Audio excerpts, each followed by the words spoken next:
लंका के भयानक युद्ध में दुर्मुख तथा कालदंष्ट्रक द्वारा अंगद जी पर एक साथ हमला करते हुए देख हनुमान जी क्रोध से तिलमिला उठे। और जब हनुमान जी ने दुर्मुख को कायर बुलाते हुए युद्ध के लिए ललकारा तो दुर्मुख ने यह कहते हुए एक भयानक प्रहार किया कि हनुमान, तुम्हारी मृत्यु आज मेरे हाथों लिखी है। पर दुर्मुख को शायद यह पता नहीं था कि वो अपने ही मृत्यु को मारने चला है। दरअसल दुर्मुख देखने से ही इतना डरावना था कि सामान्य मनुष्य उसे देखकर ही मर जाते थे, पर वो हमेशा से ऐसा नहीं था। वो पहले लंका के सामान्य राक्षस प्रजा में से एक था और उसके मन में हमेशा से एक ऐसा शक्तिशाली राक्षस बनने की कामना थी जो रावण के करीब रहते हैं और रावण उनके वीरता की प्रशंसा करता है। अपनी इसी आकांक्षा को पूरा करने के लिए उसने काली शक्तियां इकट्ठा करना शुरू कर दिया, पर इससे उसे संतुष्टि नहीं मिली और फिर उसने काली शक्तियों की देवी से एक सौदा किया। उसने गूढ़ से गूढ़ काली शक्तियों के साथ विशाल शरीर और अपार बल मांगा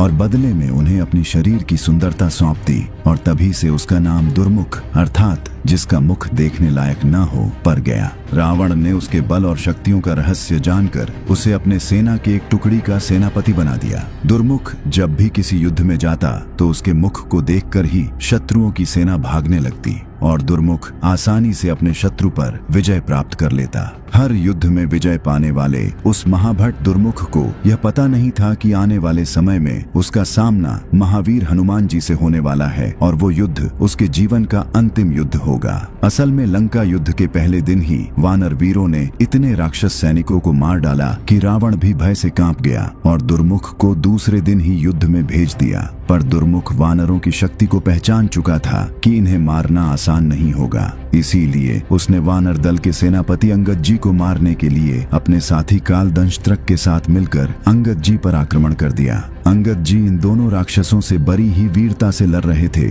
तभी हनुमान जी ने यह देख लिया कि दो राक्षस एक साथ अंगद जी पर प्रहार कर रहे हैं। हनुमान जी क्रोध से तमतमा उठे और तुरंत ही दुर्मुख को युद्ध के लिए ललकारा। इस पर दुर्मुख ने अत्यंत गर्व से कहा, हनुमान, तुम अपनी मृत्यु को पुकार रहे हो। यह सुन हनुमान जी ने कहा, मृत्यु तो तुम्हारी निश्चित है दुर्मुख। और दोनों में एक प्रचंड युद्ध शुरू हो गया। हनुमान जी अपनी गदा से और दुर्मुख अपनी भयानक तलवार से एक दूसरे पर बिना रुके प्रहार कर रहे थे। पर हनुमान जी के गदे का प्रहार जब दुर्मुख संभाल नहीं पाया तो उसने अपनी काली शक्तियों से शस्त्र बनाकर हनुमान जी पर प्रहार करने लगा। इस पर हनुमान जी ने अपनी गदा चलाकर दुर्मुख पर प्रहार किया। हनुमान जी का गदा ब्रह्मास्त्र की भांति प्रचंड वेग से दुर्मुख के शरीर से टकराई। इससे दुर्मुख दूर जा गिरा और उसकी काली शक्तियों का नाश हो गया। पर अब भी दुर्मुख हार नहीं माना और बिना शस्त्र के ही हनुमान जी पर आक्रमण कर दिया।